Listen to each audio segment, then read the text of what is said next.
Sir, ಈಗ ಕಮಲ್ ಹಾಸನ್ ಅವರು ಕೊಟ್ಟಂತ ಹೇಳಿಕೆ ಏನಿದೆ ಈಗ ಸಾಕಷ್ಟು ಚರ್ಚೆ ಆಗ್ತಾ ಇದೆ ರಾಜ್ಯದಲ್ಲಿ. ಅವರು ಕೂಡ ಕಮಲ್ ಹಾಸನ್ ಅವರು ಹೇಳ್ತಿದ್ದಾರೆ, ನಾನು ಯಾವುದೇ ಕಾರಣಕ್ಕೂ ಕ್ಷಮೆ ಕೇಳಲ್ಲ ಅಂತ ಹೇಳಿ. ಕಾನೂನು ವಿರುದ್ಧ ಹೋರಾಟವನ್ನು ಮುಂದುವರಿಸ್ತೇನೆ. ಅದೇ ಸ್ಟೇಜ್ ಪ್ಲಾಟ್ಫಾರ್ಮ್ ಅಲ್ಲಿ ಚಿತ್ರರಂಗದ ದಿಗ್ಗಜರೆಲ್ಲರೂ ಇದ್ರು. ಶಿವಣ್ಣ ಕೂಡ ಅದರಲ್ಲಿ ಭಾಗಿಯಾಗಿದ್ರು ಕಾರ್ಯಕ್ರಮದಲ್ಲಿ. ಅಂದ್ರೆ ಕನ್ನಡದ ಬಗ್ಗೆ ಮಾತನಾಡಕ್ಕೆ ಯಾವುದೇ ರೀತಿಯಾದಂತ ಒಂದು ಚಕಾರ ಇರ್ತಿಲ್ಲ. ಈ ರೀತಿಯಾಗಿ ಯಾವುದೇ ಹೇಳಿಕೆಯನ್ನು ಕೊಡಬೇಕು ಈ ರೀತಿಯಾದಂತ ಒಂದು ಇಲ್ಲಪ್ಪ. ಅವ್ರಿಗೆ ಆರೋಗ್ಯದಲ್ಲಿ ಸ್ವಲ್ಪ ಏರುಪೇರಾಗಿದೆ. ನಾನು ಶಿವರಾಜ್ ಕುಮಾರ್ ಅವ್ರನ್ನ, ರಾಜ್ಕುಮಾರ್ ಫ್ಯಾಮಿಲಿನ ಚಿಕ್ಕ ಹುಡುಗನಿಂದ ನೋಡಿದ್ದೀನಿ. ಆ ಫ್ಯಾಮಿಲಿಗೆ ನಾನು ಕೂಡ ಒಬ್ಬ ಅಭಿಮಾನಿ. ಆದರೆ ಇವರು ಒಬ್ಬ ನಟ ರೀ. ಈತ ಬೇಸಿಕಲಿ ಈತ ನಟ.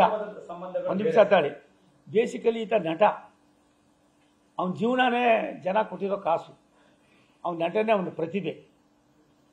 ಒಬ್ಬ ಪ್ರತಿಭಾವಂತ ಆದವನಿಗೆ ಗೊತ್ತಿದ್ದೋ ಗೊತ್ತಿಲ್ದರ ಮಾತನಾಡಿದ್ದೀರಿ. ತಮಿಳು ಇರ್ಬೋದು, ತೆಲುಗು ಇರ್ಬೋದು, ಕನ್ನಡ ಇರ್ಬೋದು, ಮಲಯಾಳಿ ಇರ್ಬೋದು, ಬೇರೆ ಬೇರೆ ಭಾಷೆಗಳಿರ್ಬೋದು. ಈ ದೇಶ ಫೆಡರಲ್ ಸ್ಟ್ರಕ್ಚರ್ನಲ್ಲಿ ನಾವೆಲ್ಲವನ್ನೂ ಕೂಡ ಒಳಗೊಂಡಂತೆ ನಮ್ಮದೇ ಆದಂಥ ಇತಿಹಾಸವನ್ನು ಬಲ್ಲವರಾಗಿರ್ತೀನಿ. ಕನ್ನಡಿಗರಾಗಿ ನಾನು ಈ ಕನ್ನಡವನ್ನು ಈ ರೀತಿ ನೀವು ಮಾತನಾಡ್ತಿರಲ್ಲ, ನಿಮ್ಗೇನಾದ್ರು ಸ್ವಲ್ಪ ಆದ್ರೂ ನಿಮಗೆ ಕನ್ಸರ್ನ್ ಇದ್ರೆ, ಕನ್ನಡಿಗರು ಕೂಡ ನನ್ನ ಸಿನಿಮಾ ನೋಡಿದ್ದಾರೆ, ಕನ್ನಡಿಗರ ದುಡ್ಡು ಕೂಡ ನನಗೆ ಜೀವನಕ್ಕೆ ದಾರಿ ಆಗಿದೆ ಅನ್ನೋದು ಅರ್ಥ ಮಾಡ್ಕೊಂಡಿದ್ರೆ ಕಮಲ್ ಹಾಸನ್ ಅವರು ಈ ಮಟ್ಟಿಗೆ ಆಗ್ತಾ ಇರಲ್ಲ. ನನಗೆ ದುರಂತ, ದೌರ್ಭಾಗ್ಯ. ಇಂಥ ಒಬ್ಬ ಮೇರು ನಟ ಈ ರೀತಿ ಹಠಕ್ಕೆ ಬಿದ್ದು ಎಲ್ಲ ಒಂದು ಕಡೆ ನನ್ನ ಕಾರ್ಯ ಸಾಧನೆ ಅನ್ನೋದಕ್ಕಿಂತ ಹೆಚ್ಚಾಗಿ ನನ್ನ ಹೆಸರನ್ನ ಹೆಚ್ಚು ಮಾಡ್ಕೋಬೇಕು ಅಂದರೆ ಕನ್ನಡ ಅಂಬೆ ನಾವೆಲ್ಲ, ನಮ್ಮ ಉಸಿರು ಕನ್ನಡ, ನಮ್ಮ ನಡವಳಿಕೆ ಕನ್ನಡ, ನಮ್ಮ ಭಾಷೆ ಕನ್ನಡ, ನಾವು ಹೋಗೋ ದಾರಿ ಕನ್ನಡ. ಕನ್ನಡಿಗರನ್ನು, ಕನ್ನಡ ನಾಡಿನ ಇತಿಹಾಸವನ್ನು ಯಾವುದೇ ಬೇರೆಯವ್ರ ಜೊತೆಗೆ ಹೋಲಿಕೆ ಮಾಡುವಾಗ ನಾವು ಯಾರಿಗಿಂತಲೂ ಕಡಿಮೆ ಇದ್ದೀವಿ. ಆದರೆ ಗೊತ್ತಿಲ್ದಿರ ನೀವು ಮಾತನಾಡ್ಬಿಟ್ಟು ತಗಲಾಕೊಂಡು ಅದಕ್ಕೆ ಜೋತ್ ಬೀಳಬೇಡ್ರಿ ಕಮಲ್ ಹಾಸನ್ ಅವರೇ. ಬೇಸಿಕಲಿ ನೀನೊಬ್ಬ ಸಿನಿಮಾ ನಟ ಕಡೆಯ. ಆ ನಟ ಅನ್ನೋದನ್ನು ಮರಿಬೇಡ. ಇವತ್ತಿಷ್ಟೆಲ್ಲ ನೀನು ಪ್ರಬುದ್ಧಕ್ಕೆ ಬರಬೇಕಾದ್ರೆ ನಿನ್ನ ನಟನೆ, ಆ ನಟನೆಯಲ್ಲಿ ಕನ್ನಡದಲ್ಲೂ ಕೂಡ ಮಾಡಿದ್ದೀರಿ, ಎಲ್ಲದರಲ್ಲೂ ಮಾಡಿದ್ದೀರಿ. ಇಡೀ ದೇಶದ ಜನ ನಿಮಗೆ ಬಂಡವಾಳ ಹಾಕಿದ್ದಾರೆ. ಏನು ಇವತ್ತಿಷ್ಟು ದೊಡ್ಡ ಮನುಷ್ಯ ಆಗಿದೆಯಾ, ಅದರೊಳಗೆ ಬಂಡವಾಳ ಹಾಕಿರೋದ್ರೊಳಗೆ ಕರ್ನಾಟಕದವರು ಕೂಡ ಇದ್ದಾರೆ. ಕನ್ನಡಿಗರ ಒಂದು ಮನಸ್ಥಿತಿಯನ್ನು ನೀವು ಇನ್ನೂ ಕೂಡ ಅರ್ಥ ಮಾಡ್ಕೊಂಡಿಲ್ಲ. ನಾವು ಯಾರ ಬಗ್ಗೆಯೂ ಕೂಡ ನಗರವಾಗಿ ಮಾತನಾಡೋರಿಲ್ಲ.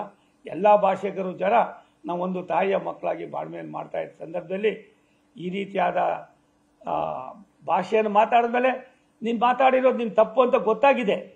ಅದಕ್ಕೆ ಏನಂತ ದೊಡ್ಡದೇನಿಲ್ಲ. ಯಾರು ನೀವೇನು ಈ ದೇಶಕ್ಕೆ ದೊಡ್ಡ ನೇತಾರರೇನಿಲ್ಲ. ನಿಮ್ಮಿಂದ ದೇಶಕ್ಕೆ ಏನೇನು ಉಪಯೋಗ ಆಗಿಲ್ಲ. ನೀವು ದೇಶದಿಂದ ಉಪಯೋಗ ಪಡೆದಿದ್ದೀರಿ. ಅದನ್ನು ಯಾವ ರೀತಿ ಬಗೆಹರಿಸ್ಕೋಬೇಕೋ ಬಗೆಹರಿಸ್ಕೊಳ್ಳೋದು ಬಿಟ್ಟು ನಾನು ಈ ಥರ ಇನ್ನೊಬ್ಬರಿಗೆ ನೋವು ಕೊಟ್ಟು ಇನ್ನೊಬ್ಬರ ಹತ್ರ ಮಜಾ ತಗೊಳ್ಳೋದು, ಇನ್ನೊಂದು ಭಾಷೆಯವ್ರನ್ನ ಈ ಆಡಿಸ್ದಿಂದ ನಾನು ದೊಡ್ಡ ಮನುಷ್ಯ ಆಯ್ತೀನಿ ಅಂದರೆ ನಿಮ್ಮಂಥ ಕೀಳು ಅಭಿರುಚಿ ಇರ್ತಕ್ಕಂಥ ನಟರನ್ನು ನಾನು ಪ್ರಪಂಚದಲ್ಲಿ ನೋಡಿಲ್ಲ. ದಯವಿಟ್ಟು ನಾನು ಒಬ್ಬ ಕನ್ನಡಿಗನಾಗಿ ಈ ದೇಶದ ವ್ಯವಸ್ಥೆಯನ್ನು ಬಲ್ಲವನಾಗಿ ಎಲ್ಲ ಭಾಷೆಗಳು ಕೂಡ ಅವರವ್ರದೇ ಆದ ರಾಜ್ಯಗಳಲ್ಲಿ ಅವ್ರದೇ ಆದಂಥ ಸ್ಥಾನಮಾನಗಳಿರೋದ್ರಿಂದ ಕನ್ನಡ ಕೂಡ ಅತ್ಯುತ್ತಮವಾದ ಒಂದು ಇತಿಹಾಸವನ್ನು ವಿಶ್ವಕ್ಕೆ ಪರಿಚಯ ಮಾಡಿರ್ತಕ್ಕಂಥ ಅನೇಕ ಸಂದೇಶಗಳನ್ನು ಕೊಟ್ಟಿರೋದ್ರಿಂದ ತಕ್ಷಣ ನೀವು ಮಾಡಿರ್ತಕ್ಕಂಥದ್ದು ತಪ್ಪಾಗಿದೆ ಅಂತ ನಿಮಗೆ ಮನಸ್ಸಿಗೆ ಬಂದಿದೆ. ಅದಕ್ಕೆ ಒಂದು ಕ್ಷಮೆ ಕೇಳಿ ಇನ್ನು ಮುಂದೆ ಇಂಥ ಆಗದಾಗ ನಡ್ಕೊಳ್ಳೋದು ನಿಮ್ಮಂಥವ್ರಿಗೆ ಗೌರವ ತರ್ತಕ್ಕಂಥದ್ದು. ಆ ಗೌರವಕ್ಕೆ ಚ್ಯುತಿ ಆದರೆ ಪ್ರಾಯಶಃ ನನಗನ್ನಿಸ್ತದೆ ನಿಮ್ಮನ್ನು ಪಕ್ಷಿ ಪ್ರಾಣಿಗಳನ್ನು ಬೇರೆ ರೂಪದಲ್ಲಿ ನಾವು ಮಾತಾಡೋದ್ರೊಳಗೆ ಅರ್ಥ ಇರೋದಿಲ್ಲ. ಅದಕ್ಕಿಂತ ಕೊನೆ ಆಗ್ತೀರ. ನೀವು ಆಗಿರ್ತಕ್ಕ ಭಾಷೆ ಮಾತಾಡಿರೋದು ಸುಲಭದ ಮಾತಲ್ಲ.